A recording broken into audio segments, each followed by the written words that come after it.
মজার একটা ঘটনা খেয়াল করে শুনবেন। কাবা ঘরের পুনর্নির্মাণ হবে। এখন কাবা ঘরের নির্মাণ শেষ, ওই হাজর আসাদ পাথর নিয়ে এটার কর্নারের মধ্যে সেট করা হবে। কিন্তু কে রাখবে? কারণ হাজরা আসওয়াদ তো যেন তেন পাথর নয়। মক্কার 4 নেতা বলে এই সম্মান আমরা হাতছাড়া করতে চাই না।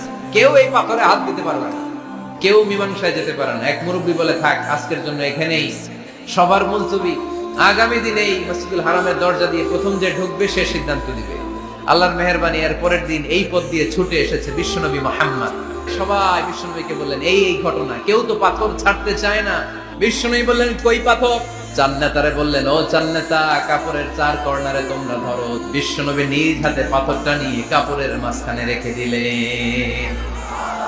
এবার বিশ্বনবী আগে আগে যায়, কাবার কাছে যে বিশ্বনবী আবার নিজ হাতে পাথরটা তুললেন, আবার নিজ হাতে কাবার ভেতরে রেখে দিলেন। পড়েন সুবহানাল্লাহ।